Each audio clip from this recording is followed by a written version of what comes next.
leading the Green Bay Packers into MetLife today against the Giants. So many questions about their performance last week. We'll see what his answers are against Mike Kafka, the interim coach of the Giants. It has been, to say the least, an eventful week in New York.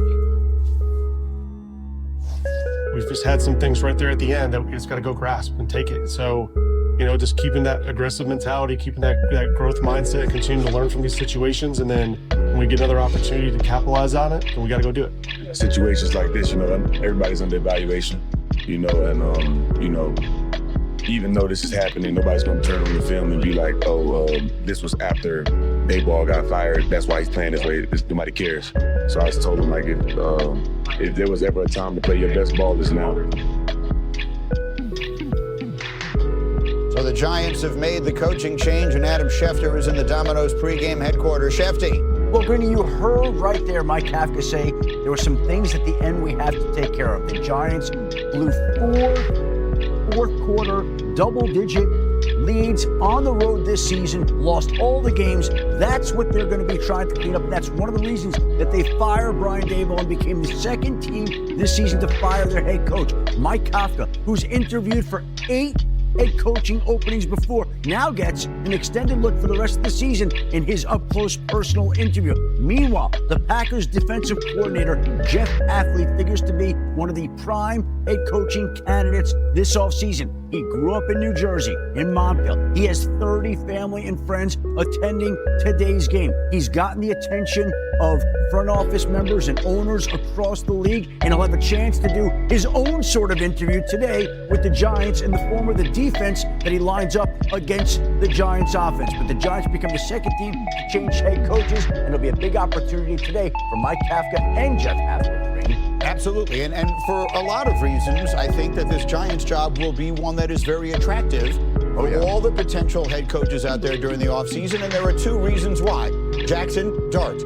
2 words as for the reason. Right? People are going to want to come coach this kid, but there were questions about him. He's out today with a concussion because of his style of play, and that is a major factor, Teddy. Yeah, it's that style of play. We talked about it here at length. It was inevitable what was going to happen if they continued to use him this way, if they could not get to him, and he could not understand that the way that you're playing. Do you remember when we showed him diving from the sideline head first into another player, head to head? It's like you don't last.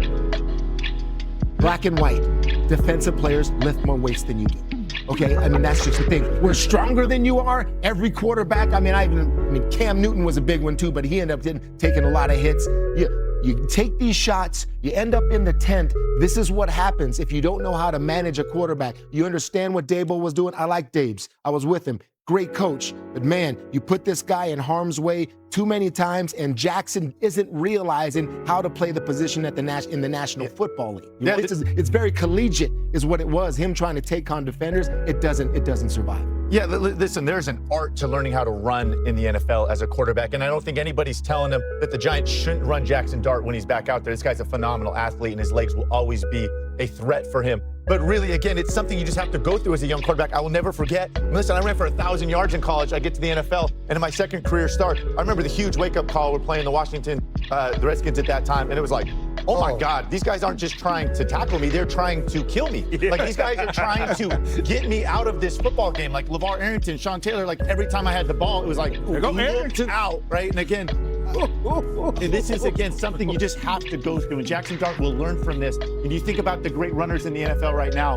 that are so good at this, right? Lamar Jackson is so phenomenal at not taking big hits. Josh has really learned this really well in key opportunities, running the football, not taking the big hit. The thing for me when I look back at last week when he got the concussion, they were up by 10 points in the third quarter, right? Like, we don't have to continue to go to the well of calling his number in the run game, right? We really need to be better at picking and choosing our moments to utilize him. Why don't you go down there? I don't know. Just ask myself the same thing. To me, it finally happened. All of this talk about the Giants, how they had us up and down as analysts, as fans for the Giants, it was a good thing to see. Then Scatterboo gets hurt. Mm-hmm. So now the question that the Giants fans probably was saying, do not get Jaxson Dart hurt. The most designed runs in the National Football League for your quarterback, the Giants had that. Dayball was designing the most runs with this young quarterback, and by getting him hurt. You know, going into the blue tent, I talked about this man was fighting for his life. But now, like, let me get back to what I'm saying.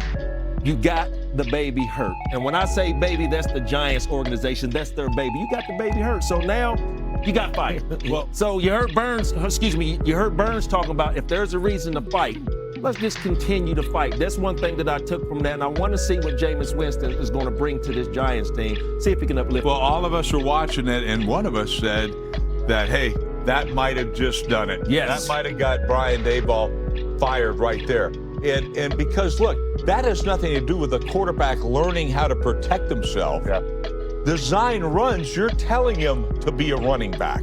All right? That's different than a quarterback scrambling, leaving the pocket, learning how to protect himself. When you run a design run, you expect him to run the ball like a running back. Yep. And so that's it. Look, I hate that Brian Daboll got fired and we're putting an interim guy in there. I hate that interim head coach deal. But last night, Alex and I were talking about it. He has been interviewed several times for Kafka, to being a head coach. Yeah. So this is a free shot. All right, if it hits and all of a sudden they start winning and world beaters, great, he keeps the job. If not, which I expect, that they're not going to do anything. And look, part of the reason why Brian Daboll's sitting right here, you guys talked about it. He went 4 games, you're up by 10 points in the fourth quarter. That's a great thing. But a team thing is this, closing things out. It's not only your horrendous defense, which, by the way, is the second highest paid defense in the league. It's the fact, who did you bring in to run that defense? Uh-oh. All right? So, quite honestly, that's it. All right? You bring in a college guy with a lot of college experience, that's a mistake. All right? But that's a team thing. You got to be able to close out games. We call it a 4-minute offense. You got to learn to close out games on offense as well as defense.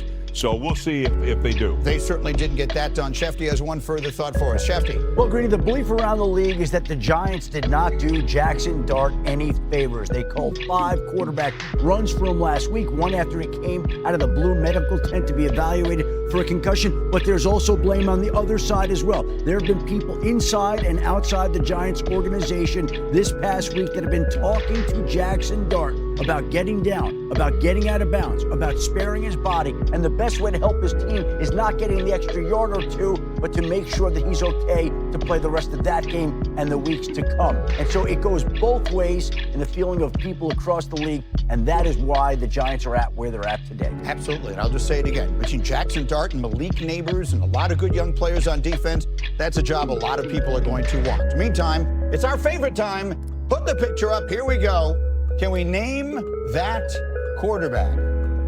Everyone got a good look? Which one is it? Oh, Are they fishing? Oh, yeah, I got that. I got With that. the fish? Teddy's